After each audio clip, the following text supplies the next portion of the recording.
আসসালামু আলাইকুম রহমতুল্লাহ। Divine horror stories চ্যানেলে আপনাদের সবাইকে স্বাগতম। আশা করি আল্লাহর রহমতে সবাই ভালো আছেন। আপনারা যদি মনে করেন আপনাদের শৈশবের সেই দিনগুলোর কথা, যখন সন্ধ্যার পর প্রায়ই বিদ্যুৎ চলে যেত, তখন সময় কাটানোর সেরা উপায় ছিল দাদি নানি বা দাদা নানার মুখে গল্প শোনা। সেই সময়ের অদ্ভুত গল্পগুলো ছিল এক অন্যরকম রোমাঞ্চ, যা আমাদের মনে ভয়ও জাগাতো, আবার এক অদ্ভুত আনন্দও দিত। আসলে সেই জীবন, সেই সময়, সেই শৈশব সব কিছুই ছিল একেবারে অনন্য। হয়তো আজকের প্রজন্ম সেই সৌভাগ্য আর পায় না, কিন্তু আমরা সেই দিনগুলো উপভোগ করেছি মন ভরে। রাতের বেলা চাদর মুড়ি দিয়ে নীরব পরিবেশে নানি বা দাদির মুখে গল্প শোনার উত্তেজনা, সেটা ছিল সত্যিই অবর্ণনীয়। আজ আমি আপনাদের সাথে যে কাহিনীটি শেয়ার করতে যাচ্ছি, সেটি আমাদের একজন প্রিয় সাবস্ক্রাইবারের পাঠানো। তিনি তার নানার জীবনের একটি অবিশ্বাস্য ঘটনা আমাদের সাথে শেয়ার করেছেন। এটি এমন এক আকর্ষণীয় কাহিনী যা আপনাদের ফিরিয়ে নিয়ে যাবে সেই শৈশবের গল্প শোনার জগতে, যেমন আমরা ছোটবেলায় শুনতাম। আশা করি আপনাদেরও ভালো লাগবে। গল্প শুরুর আগে চলুন আমরা সবাই আয়াতুল কুরসি পড়ে নিই, কারণ শোনা যায় যখন এ ধরনের মাখলুকাতের কথা বলা হয় তখন তারা কাছে চলে আসে এবং মনোযোগ দিয়ে শুনে। তবে ভয়ের কিছু নেই, আয়াতুল কুরসি আমাদের জন্য যথেষ্ট সুরক্ষা। চলুন এবার গল্পে আসা যাক। আসসালামু আলাইকুম ভাই, আমি মিস খান। এর আগেও আমি আপনাদের একটি ঘটনা শুনিয়েছি। আজ আমি আমার নানার জীবনের এক বিস্ময়কর অধ্যায় তুলে ধরতে এসেছি। সত্যি বলতে তার গোটা জীবনটাই ছিল এমন সব অবিশ্বাস্য ঘটনার এক জীবন্ত কোষাগার। সেই সব গল্প যদি এক এক করে বলি তবে অনায়াসে একটা আস্ত উপন্যাস লেখা হয়ে যাবে। তবে আজ তার মধ্য থেকে একটা ঘটনার কথাই শোনাবো। আমাদের নানা সওদাগরনার সঙ্গে সম্পর্কিত ছিলেন। সেই ব্রিটিশ আমলের কথা। সেই সময়ে তিনি জ্ঞান অর্জনের জন্য ঘর ছেড়ে আলিগড়ে পাড়ি জমান। সেখানে তিনি ইউনানি চিকিৎসা বা তিব্য ও হিকমত শাস্ত্রে পাণ্ডিত্য অর্জন করেন। জীবনের একটা লম্বা সময় তিনি সেখানেই কাটিয়ে দেন।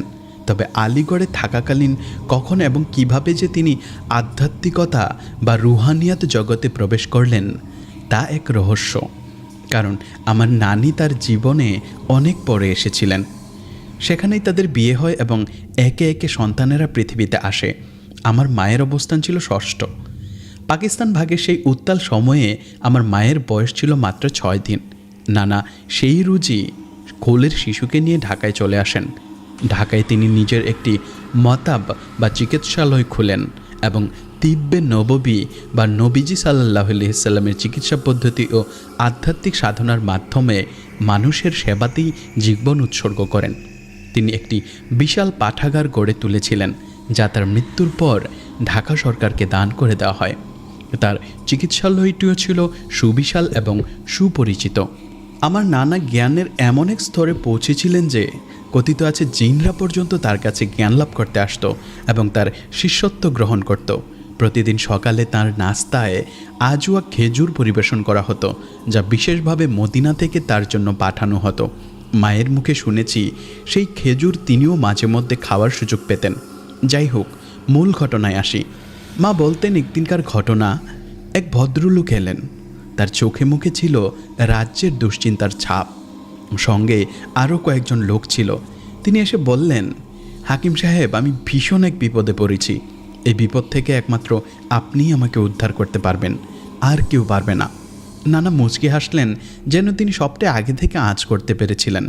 অন্য লোকেরা চলে যাওয়ার পর নানা তাকে নিরিবিলিতে জিজ্ঞেস করলেন, এবার বলুন কি সমস্যা আপনার? ভদ্রলোক বলতে শুরু করলেন, মাসখানেক হলো আমার বাড়িতে একটি শিশু জন্মেছে, কিন্তু জন্মের পর থেকেই সে কথা বলতে শুরু করেছে এবং ক্রমাগত খাবার চাইছে। ভয়ে আমরা যা কিছু হাতের কাছে পেয়েছি তার সামনে দিয়েছি, আর সে নিমিষে সব খেয়ে শেষ করে ফেলছে। এখন বাড়ির রেশন পর্যন্ত ফুরিয়ে গেছে। আমরা দিশেহারা হয়ে পড়েছি, কি করব বুঝতে পারছি না। সে পুরুষের মতো ভারী গলায় কথা বলে আর যা পায় তাই খায়। এই কথা জানাজানি হওয়ায় বাড়িতে লোকের ভিড় জমে গেছে। আমরা লজ্জায় ও ভয়ে শেষ হয়ে যাচ্ছি। এই অবিশ্বাস্য কথা শুনে নানা হো হো করে হেসে উঠলেন। হাসতে হাসতেই বললেন, চিন্তার কোনো কারণ নেই, আপনি একদম ভয় পাবেন না। এরপর তিনি লোকটিকে একটি পরিকল্পনা বুঝিয়ে দিলেন। শুনুন, আজ রাতেই আপনার বাড়িতে যত মহিলা আছেন সেখান থেকে সবাইকে সরিয়ে দেবেন, শুধু ওই শিশুটি ছাড়া যেন আর কেউ না থাকে। তারপর বাড়ির উঠোনে একটি বড় চুলা তৈরি করে তাতে বিশাল এক কড়াই বসাবেন, যাতে অন্তত 20 কেজি তেল ধরে। তেলটা আগুনে গরম করতে থাকবেন, রাতের গভীরে আমি আসব। তিনি আরও যোগ করলেন, আর হ্যাঁ, পুরুষদের মধ্যে যাদের মন দুর্বল বা শিশুর কষ্ট দেখতে পারবেন না, তারাও যেন সেখান থেকে দূরে থাকে। আমি যখন কাজ শুরু করব, কেউ যেন আমাকে বিরক্ত না করে। লোকটি বলল, ঠিক আছে হাকিম সাহেব, আপনি যা বলবেন আমরা তাই করব। এই বলে তারা চলে গেল। রাতে সব প্রস্তুতি সম্পন্ন হলে একজন লোক নানাকে নিতে এলো। নানা তাদের বাড়ি পৌঁছে দেখলেন উঠানে বিশাল কড়াইয়ে তেল টকবক করে ফুটছে। নানা প্রথমে চোখ বন্ধ করে বিড়বিড় করে কিছু যেন পড়লেন, তারপর হুকুম দিলেন, শিশুটিকে নিয়ে আসুন। কিন্তু শিশুটিকে সহজে আনা যাচ্ছিল না। সে তো আর সাধারণ শিশু নয়। বাড়ির 4-5 জন শক্তিশালী পুরুষ মিলে তাকে আনতে গেল। শিশুটিকে তুলতে গিয়ে তাদের ঘাম ছুটে গেল। সাধারণ শিশুর মতো তার ওজন ছিল না, বরং অস্বাভাবিক ভারী, আর সে প্রবল প্রতিরোধ করছিল। অনেক ধস্তাধস্তির পর তারা শিশুটিকে নানার সামনে আনতে সক্ষম হলো।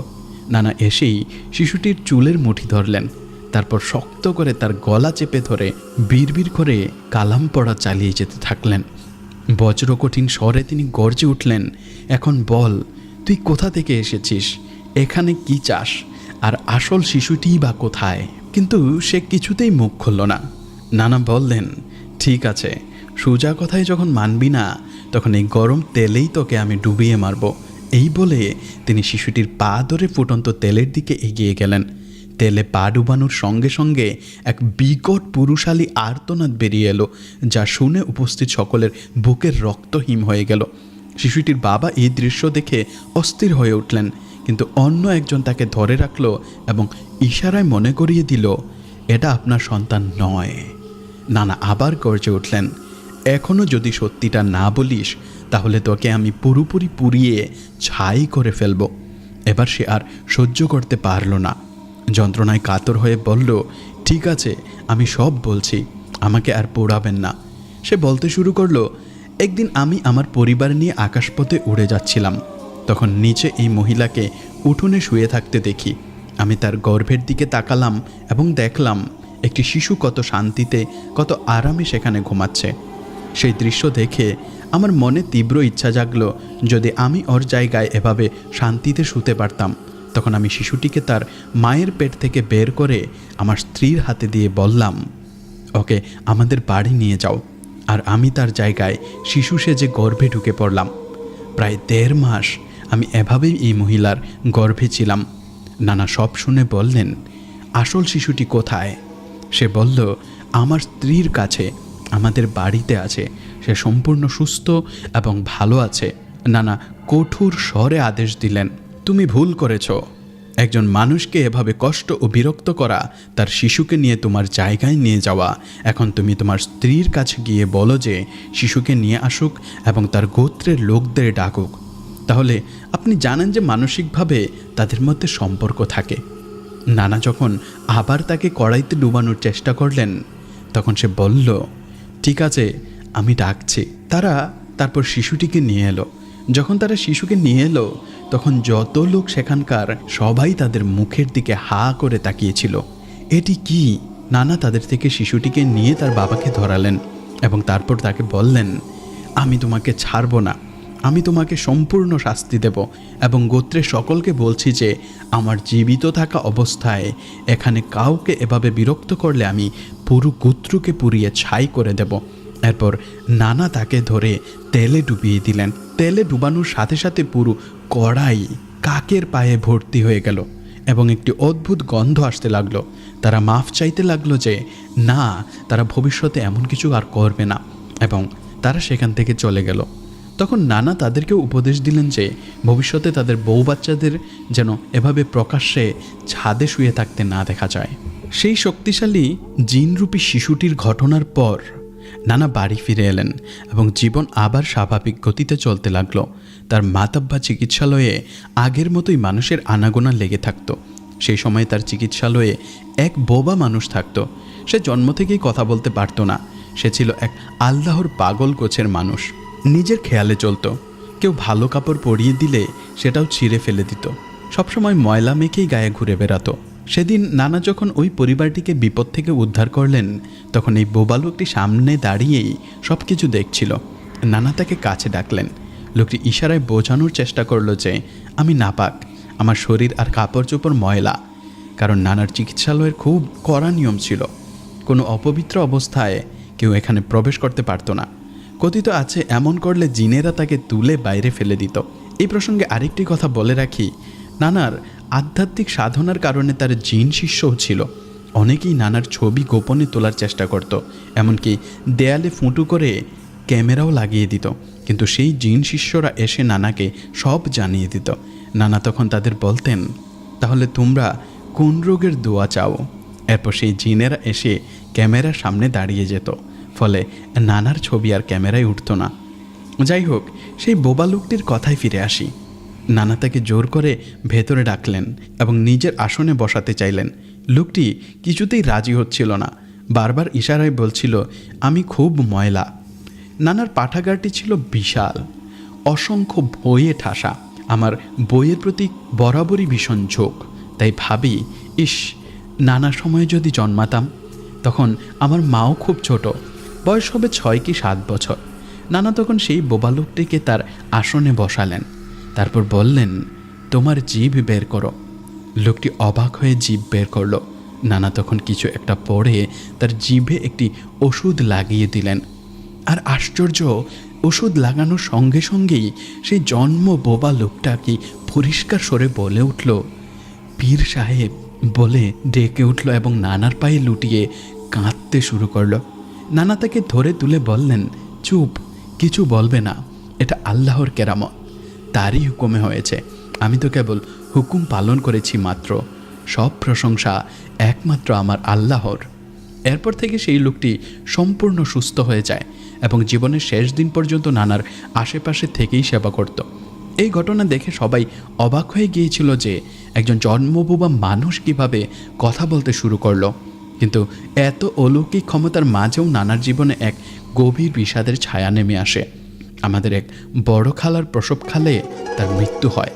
যেখানে তার কবর খোঁড়া হচ্ছিল সেখানে কেবলই পানি উঠছিল। শেষ পর্যন্ত সেই পানি ভরা কবরেই তাকে দাফন করা হয়। খালার একটি শিশু সন্তান ছিল, যাকে নানা নিজের কোলে তুলে নিয়ে পরম আদরে পালন করতে থাকেন। কিন্তু ভাগ্যের নির্মম পরিহাসে 40 দিন পর শিশুটিও মারা যায়। এই দুটি মৃত্যুর পর নানা যেন নিজের জীবনের সমাপ্তি দেখতে পেয়েছিলেন। তিনি নিজের হাতে শিশুটিকে দাফন করে বাড়ি ফিরে তার বড় ছেলেকে বললেন, তোমার মাকে বলো আমি যাচ্ছি, আমার সময় এসে গেছে। সে যখন ফিরবে তাকে আমার সাথে দেখা করতে আসতে বলবে। আমি জানি সে আমাকে খুঁজে পাবে না। আমার নানি ছিলেন একজন অতি সরলা মহিলা। তিনি শুধু জিজ্ঞেস করলেন, হাকিম সাহেব আপনি কোথায় যাচ্ছেন? নানা শুধু বললেন, সে শুধু তুমিই জানবে, আমি চললাম। এই বলে আমার নানা নিজের হাতে তার কাফন এবং কাফনের কাপড় সেলাই করলেন।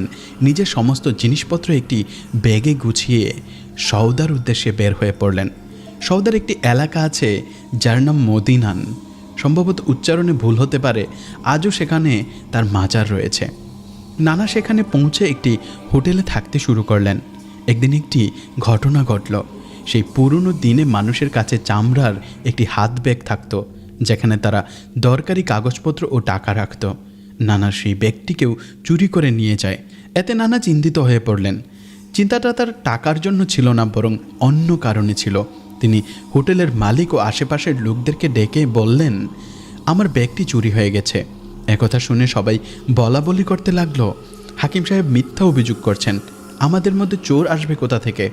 সবাই একত্রিত হয়ে নানাকে বলল, হাকিম সাহেব এটা কি করে সম্ভব? নানা শান্তভাবে বললেন, কেউ একজন তো কাজটা করেছে, কিছু সময় অপেক্ষা করুন, চোর নিজেই সামনে আসবে। এই বলে তিনি 2 রাকাত নফল নামাজ আদায় করলেন এবং দোয়া করলেন, হে আল্লাহ, এখন আমার সম্মান তোমার হাতে। যে এই কাজ করেছে তাকে সবার সামনে প্রকাশ করে দাও। তিনি দোয়া শেষ করে হাত নামানোর সাথে সাথেই এক অবিশ্বাস্য কাণ্ড ঘটল। 15-16 বছরের একটি ছেলে হঠাৎ নিজের কাপড় ছিঁড়তে শুরু করলো এবং পাগলের মতো নিজেকে মারতে লাগলো। তার অবস্থা বেগতিক দেখে তার বিধবা মা ছুটে এলেন। তিনি বুঝতে পারলেন ছেলে এই কাজ করেছে। তিনি দ্রুত ঘরে গিয়ে ব্যাগটি খুঁজে এনে নানার হাতে দিয়ে বললেন, হাকিম সাহেব, আমার ছেলেকে মাফ করে দিন। নানা বললেন, আমি তাকে মাফ করে দিলাম, কিন্তু আপনারা তো বলেছিলেন আমি মিথ্যা বলছি। লোকেরা তখন লজ্জিত হয়ে বলল, না হাকিম সাহেব, আমাদের পূর্ণ বিশ্বাস আছে আপনি মিথ্যা বলতে পারেন না। যাই হোক, নানা আবার নামাজ পড়ে দোয়া করলেন, হে আল্লাহ, আমি একে ক্ষমা করে দিলাম, তুমিও এই নাদান অবুঝ ছেলেটিকে ক্ষমা করে দাও। কিছুক্ষণের মধ্যে ছেলেটি সম্পূর্ণ সুস্থ হয়ে গেল এবং নানার পায়ে পড়ে কাঁদতে কাঁদতে বলল, হুজুর, আমাকে মাফ করে দিন, আমার টাকার খুব দরকার ছিল, তাই বিপদে পড়ে আপনার ব্যাগটি নিয়েছিলাম। নানা তখন নিজের খরচের জন্য কিছু টাকা রেখে বাকি সমস্ত টাকা ছেলেটিকে দিয়ে দিলেন। ছেলেটি কাঁদতে কাঁদতে বলল, না হুজুর, আমার এই টাকার প্রয়োজন নেই। নানা বললেন, না, এই টাকার প্রয়োজন আমার নেই, তোমার আছে। এই বলে তিনি তাকে টাকাটা দিয়েই দিলেন। এরপর থেকে সেই ছেলেটি আমৃত্যু নানার সঙ্গেই ছিল। নানা যে বাড়িতে থাকতেন সেই বাড়ির মালিকের একটি মেয়ে ছিল। সে নানার খুব সেবা করত। একদিন সে নানার বিছানা পেতে দেওয়ার সময় বলল, আব্বা, আপনি তো চলে যাচ্ছেন, কিন্তু আমার জন্য জায়গা রাখবেন। নানা হেসে বললেন, চিন্তা করো না বেটি, তুমিও খুব শীঘ্রই চলে আসবে। এর 2-3 দিন পর যখন নানার শেষ সময় ঘনিয়ে এলো, তিনি তার সেই সেবককে বললেন, সূরা ইয়াসিন পড়তে শুরু করো। সেবক যখন সূরা ইয়াসিন পড়ছিল, মাঝপথে তার কিছু একটা ভুল হয়ে গেল। নানা চোখ খুললে বললেন, আমি এখনও জীবিত, আর এর মধ্যেই তুমি ভুল পড়া শুরু করে দিয়েছ। এরপর নানা নিজেই সম্পূর্ণ ইয়াসিন পাঠ করলেন এবং পাঠ শেষ করার সঙ্গে সঙ্গেই নশ্বর পৃথিবী থেকে বিদায় নিলেন। যখন তার জানাজা নিয়ে যাওয়া হচ্ছিল, আমার মামা তখন সেখানেই উপস্থিত ছিলেন। তিনি গলির পাশ দিয়ে জানাজা যেতে দেখছিলেন, কিন্তু তিনি যখন নানার থাকার জায়গায় পৌঁছালেন, ততক্ষণে জানাজা এগিয়ে গেছে। তিনি দৌড়ে কবরস্থানে পৌঁছালেন, কিন্তু যা ঘটার তা ঘটে গিয়েছিল। নানার কথা মতোই তিনি পৌঁছানোর আগেই তার পবিত্র দেহের উপর মাটি দেওয়া হচ্ছিল। আর এর ঠিক 2-3 দিন পর নানার সেবা করা সেই মেয়েটিরও মৃত্যু হয়। তার কবর আমার নানার পায়ের কাছেই দেওয়া হয়েছিল। আজও যদি আমাদের পরিবারের সদস্য ছাড়া আর কেউ সেখানে গিয়ে আমার নানার কবরের ছবি তোলার চেষ্টা করে, সে তা পাবে না। হয় তার ক্যামেরা খারাপ হয়ে যায়, অথবা অন্য কোনো সমস্যা দেখা দেয়। এজন্যই আমরা কেউই নানাকে দেখিনি, কারণ তার কোনো ছবিই ছিল না। আমার বড় মামা নানার সাথে প্রায়ই দেখা করতেন। আমার চেহারার আদল নাকি অনেকটা নানার মতো, আর তার মতোই বই পড়া এবং জ্ঞান অর্জনের প্রতি আমার প্রবল আগ্রহ। যে রাতে নানার ইন্তেকাল হলো, সেই রাতে সেই বোবা থেকে বাচাল পাওয়া মাস্তান আমাদের বাড়ির সামনে এসে হাউমাউ করে কাঁদছিল। নানি ছোট মামাকে বললেন, যাও তো দেখে এসো, মাস্তান এভাবে কাঁদছে কেন। মামা এসে জিজ্ঞেস করলেন, মাস্তান তুমি কাঁদছো কেন? সে কাঁদতে কাঁদতে বলল, পীর সাহেব চলে গেছেন। ছোট মামা অবাক হয়ে বললেন, কি হয়েছে? পীর সাহেব কোথায় গেছেন? মাস্তান বলল, পীর সাহেবই দুনিয়া ছেড়ে চলে গেছেন। তোমরা নিজেদের জীবনে এতটাই ব্যস্ত যে তোমাদের কোনো খবরই নেই তিনি আর দুনিয়ায় নেই। এই কথা বলে মাস্তান যেভাবে উধাও হয়ে গেল, তাকে আর কোনো দিন দেখা যায়নি। মামা কাঁদতে কাঁদতে উপরে এসে মাকে বললেন, আম্মা, আব্বাজান চলে গেছেন। পরে যখন খবর এলো, তখন জানা গেল ঠিক যেদিন মাস্তান কাঁদছিল সেদিনই নানার মৃত্যু হয়েছে। তার চলে যাওয়ার পর আমাদের পরিবারের অবস্থা বেশ খারাপ হয়ে গিয়েছিল। তার বিশাল লাইব্রেরিটি ঢাকা সরকারকে দান করে দেওয়া হয়, কারণ সেটি দেখাশোনা করার মতো কেউ ছিল না। সেখানে বহু অমূল্য বই ছিল। তার লেখা চিকিৎসার ব্যবস্থাপত্র বা নুস্খাগুলোর উপর ভিত্তি করে পাকিস্তানের একটি বড় শিল্প নিজেদের কার্যক্রম স্থাপন করেছে। এটাই আমার নানার জীবনের গল্প। এর মধ্যে এমন আরও অসংখ্য ঘটনা রয়েছে যা আমি আপনাদের শোনাতে পারিনি। আমি কেবল 3টি ঘটনা আপনাদের সামনে তুলে ধরলাম। আমার নিজের জীবন, আমার মায়ের জীবন, এমন সব অলৌকিক ঘটনায় পরিপূর্ণ। এই গল্প না হয় আরেকদিন শোনাবো।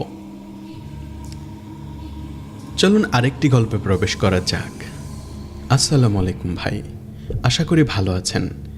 আপনার গল্প বলার ভঙ্গি আমার খুবই ভালো লাগে। ধন্যবাদ ভাই। আমি প্রায় শুরু থেকেই আপনার গল্পগুলো শুনছি। সত্যি বলতে আমি আগে কখনো ইউটিউবে এভাবে ভৌতিক গল্প শুনিনি, কিন্তু আপনার উপস্থাপনার গুণে গল্পগুলো শুনতে ভালো লাগে। অনেক অনেক ধন্যবাদ ভাই। আলহামদুলিল্লাহ, আল্লাহ আমাকে এই সক্ষমতা দিয়েছেন এবং আপনাদের সবার কাছে যারা শুনছেন তাদের কাছে আমি কৃতজ্ঞ। চলুন মূল গল্পে ফেরা যাক। ভাই এভাবে বলেছেন, কিছু ব্যক্তিগত কারণে আমি আমার নাম প্রকাশ করতে পারছি না। আমার সাথে এমন কিছু ঘটনা ঘটেছে যা আমি কখনো বন্ধুদের সাথেও বলতে পারিনি, কারণ অনেকে এসব বিশ্বাস করে না। আমি মনে করি যা কিছু হয় আল্লাহর পক্ষ থেকেই হয়, তাই আমি এসব বিষয় নিয়ে বেশি আলোচনা করি না। ভয় লাগে এবং এসব বিষয়কে ভয় পাওয়াটাই স্বাভাবিক, কিন্তু একটা সময় আসে যখন মানুষ এসবে অভ্যস্ত হয়ে যায়, আর আমি এখন সেই পর্যায়ে চলে এসেছি। আমার দৈনন্দিন জীবনটা ছিল খুব সাধারণ। বিশ্ববিদ্যালয় থেকে আমার ডেরা, খাইবার পাথনখোয়াতে অতিথিদের জন্য তৈরি বাড়িগুলোকে ডেরা বলা হয়। আবার সেখান থেকে বিশ্ববিদ্যালয়। বাড়িতে খুব কম সময়ের জন্যই যেতাম, শুধু খাওয়ার প্রয়োজনে। আমি বেশিরভাগ সময় কাটাতাম বাড়ির সামনে এই ডেরাতেই। আমার গাড়িও সেখানেই পার্ক করা থাকতো। আমি এখানকার একটি আমেরিকান কোম্পানিতে গত 3 বছর ধরে কাজ করছি। আমার বাবা 2021 সালে মারা যান। তিনি আমার জন্য সব কিছু ছিলেন। আমি আমার বাবার খুব কাছে ছিলাম। তিনি আমার বন্ধুর মতো ছিলেন। আমার যা কিছু জ্ঞান সবই বাবার কাছ থেকে পাওয়া। তিনি একজন রেঞ্জার ফরেস্ট অফিসার ছিলেন এবং শেষ 18 বছর জেলা অফিসার হিসেবে দায়িত্ব পালন করেছেন। যখন আমি ডেরায় থাকতে শুরু করি তখন ছোট বড় 2টি ঘর ছিল। রাতে আমি প্রায়ই সেখানে যেতাম। আমার সাথে টুকটাক কিছু অদ্ভুত ঘটনা ঘটত। বাবাকে জানালে তিনি বলতেন, হ্যাঁ, এই ধরনের সত্তা বা অদৃশ্য শক্তি সৃষ্টি জগতে আছে, কিন্তু আমি বিষয়গুলোকে তেমন পাত্তা দিতাম না, কারণ আমি পুরোপুরি বিশ্বাসই করতাম না। এভাবে 1 বছর কেটে গেল। একদিন আমি ডেরায় বসে এক বন্ধুর জন্য অপেক্ষা করছিলাম। বন্ধুটি এলে আমি কোনো একটা কাজে বাড়ির বাইরে যাই। সে তখন একা ছিল। আমি বাড়ির গেট খুলে বের হওয়ার সাথে সাথেই ডেরার ভেতর থেকে আমার বন্ধুর এক বিকট চিৎকারের আওয়াজ পেলাম। সে ভয়ে কাঁপতে কাঁপতে বাইরে বেরিয়ে এলো। তার নিঃশ্বাস বন্ধ হয়ে আসছিল। আমি জিজ্ঞাসা করলাম, কি হয়েছে? সে হাঁপাতে হাঁপাতে বলল, কেউ আমার পা ধরে খাট থেকে টেনে নামিয়ে দিয়েছে। আমি কোনো মতে লাফ দিয়ে বেরিয়ে এসেছি। আমি তার কথা শুনে হাসতে লাগলাম। বললাম, ভাই, আমি তো 24 ঘন্টাই এখানে থাকি। সে ভয়ে আর আমার সাথে ভেতরে যেতে রাজি হলো না, সোজা বাড়ি চলে গেল। এর 2-3 দিন পরের ঘটনা। রাত প্রায় 12টা বাজে। আমি হালকা ভলিউমে গান শুনছিলাম আর নিজের কিছু কাজ করছিলাম। সিগারেটের একটি নতুন প্যাকেট কিনে সামনে রেখেছিলাম। হঠাৎ করেই প্যাকেটটা উধাও হয়ে গেল। সেই রাতেই আমার চাবিও হারিয়ে গেল। ব্যাপারটা অদ্ভুত লাগলেও আমি উপেক্ষা করলাম। তার 2-3 দিন পর রাত প্রায় 3টা আমার চোখে ঘুম চলে এসেছিল। ভাই বিশ্বাস করুন, পায়ের নিচ থেকে মাটি সরে যাওয়া তো এক জিনিস, কিন্তু সেই রাতে আমি ভয়ে কাঁদতে কাঁদতে শুধু বলেছিলাম, হে আল্লাহ, আমাকে বাঁচান, আর কালিমা পড়ছিলাম। ঘটনাটা হলো, আমি লাইট ও মিউজিক দুটোই জ্বালিয়ে ঘুমিয়ে পড়েছিলাম। আমি স্বপ্নে দেখছিলাম কেউ যেন আমার পা টেনে ধরেছে, কিন্তু যখন আমার চোখ খুলল, বিশ্বাস করুন আমি বিছানায় ছিলাম না, আমাকে সত্যি সত্যি খাট থেকে টেনে নামানো হয়েছিল। আমি এতটাই ভয় পেয়েছিলাম যা ভাষায় প্রকাশ করা সম্ভব না। চিৎকার করে বাইরে বেরিয়ে এসে কালেমা পড়তে লাগলাম, কিন্তু আমি সেই জায়গা ছেড়ে পালিয়ে যাইনি। আমি সেখানেই নামাজ আদায় করলাম, নফল পড়লাম এবং আল্লাহর নাম জপতে থাকলাম। যখন আলো হলো তখন আমি আবার আমার ঘরে এলাম। ভাই, আপনি বিশ্বাস করুন, এটি খুব অদ্ভুত বিষয় ছিল যা আমার সাথে ঘটেছিল। তাই আমি আবার ঘরে ফিরে এলাম এবং খারাপভাবে বলতে লাগলাম, এইসব কি হচ্ছে? আপনি কি চান? যা হোক, এরপর আমি বিশ্ববিদ্যালয়ে চলে গেলাম। যখন আমি বিশ্ববিদ্যালয় থেকে ফিরে এলাম তখন এইসব দৃশ্য চলছিল। কখনো একটি জিনিস হারিয়ে যাচ্ছে, কখনো অন্য একটি জিনিস হারিয়ে যাচ্ছে, আবার তারপর সেই জিনিসটি 2-3 দিন পরে আবার সেই একই জায়গায় ফিরছে। একদিন আমার একজন পাড়া প্রতিবেশী বন্ধু, সে প্রায়ই আমাদের বাড়িতে আসে যায়। সে আমার কাছে এসেছিল এবং বিছানায় বসেছিল, তাই আমি তাকে সব কিছু খুলে বললাম। সে বলল, ভাই, তুমি কি আমাকে ভয় দেখাতে চাচ্ছ নাকি? সে এসেছিল গল্পগুজব করতে। প্রায় আধা ঘন্টা সে বিশেষ কিছু বলছিল না, একটু অদ্ভুত লাগছিল, তাই আমি লক্ষ্য করা বন্ধ করে দিলাম। তারপর যখন সে চলে গেল তখন একটু মনোযোগ সহকারে শুনুন এবার। যখন সে চলে গেল এবং আমি তাকে বিদায় জানিয়ে আবার ভেতরে এলাম এবং আমি বসলাম বিছানায়, তখন দরজায় নক হলো। আমি বাইরে গেলাম, তখন আমার সেই বন্ধু আমার সামনে দাঁড়িয়েছিল। আমি তাকে জিজ্ঞেস করলাম, কি হয়েছে, কিছু ফেলে গেছো নাকি? তখন সে খুব অবাক হয়ে আমাকে জিজ্ঞেস করলো, তুমি কি কিছু খেয়েছো নাকি? আমি তাকে বললাম, এইমাত্রই তো তুমি চলে গেলে, কিছুক্ষণ আগে এসেছিলে। তখন সে হাসতে শুরু করলো। সে মনে করেছিল যে হয়তো আমি তার সাথে মজা করছি অথবা কোনো নেশা টেশা খেয়েছি। আমি বললাম, আচ্ছা ছাড়ো, ভেতরে এসো। আমরা বসেছিলাম। তখন কিছু সময় পর কথাবার্তার মাধ্যমে আমি বুঝতে পারলাম যে আমার সাথে কী ঘটেছিল। আমি খুব ভয় পেয়েছিলাম, কিন্তু আমি বন্ধুকে কিছু বললাম না। তাই আমি দ্রুত দৌড়ে আব্বুর কাছে গেলাম। আব্বুকে পুরো ঘটনা খুলে বললাম। তিনি বললেন, বেটা দেখো, জিনরা যে কোনো রূপে আসতে পারে। তুমি আধা ঘন্টা এক জিনের সাথে বসেছিলে। এটি অন্য একটি মাখলুক ছিল যার সাথে তুমি বসেছিলে। এবং বিশ্বাস করুন ভাই, আমি লক্ষ্য করেছি যে সে খুব বেশি ধূমপান করছিল। এই জিনিসটাই আমাকে খুব বেশি ভয় পাইয়ে দেয়। আজ 4 থেকে 5 বছর হয়ে গেছে এই ঘটনার। আমি দিনের বেশিরভাগ সময় সেখানে কাটাই, কিন্তু রাতের বেলা সেখানে থাকি না। তখন আমার বাবা মা উভয়ই জীবিত ছিলেন। বিশ্বাস করুন, আমি অনেক জঙ্গলে থেকেছি, অনেক ভয়ঙ্কর জায়গায় রাত কাটিয়েছি, কিন্তু কিছুই ঘটেনি। শুধু সেই ডেরায় আমার সাথে এই ঘটনা ঘটেছিল। যখন সেই পায়ের ঘটনা ঘটেছিল এবং আমি আমার বাবার সাথে শেয়ার করেছিলাম, তখন তিনি বলেছিলেন, তুমি কোনো জিনিসের সাথে প্রতিক্রিয়া দেখাবে না, এটি এখনও সেখানে আছে এবং তার উপস্থিতি সে অনুভব করাবে। কিন্তু আমি সেসব বিষয়কে উপেক্ষা করি।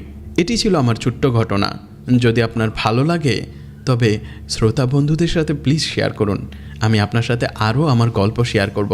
আল্লাহ পাক আপনাকে এভাবে উন্নতি এবং স্বাস্থ্য দান করুক, যাতে আমরা আপনাকে দেখতে এবং শুনতে পারি এবং আমরা সবাই খুশি হতে পারি। ভাই, আপনার খেয়াল রাখবেন। আমার গল্প পড়ার জন্য আপনাকে ধন্যবাদ। আল্লাহ হাফেজ। আপনাকেও অনেক ধন্যবাদ এত দোয়া দেওয়ার জন্য। আল্লাহ তাআলা আপনাকেও খুশি রাখুন এবং আপনার জন্য অনেক দোয়া।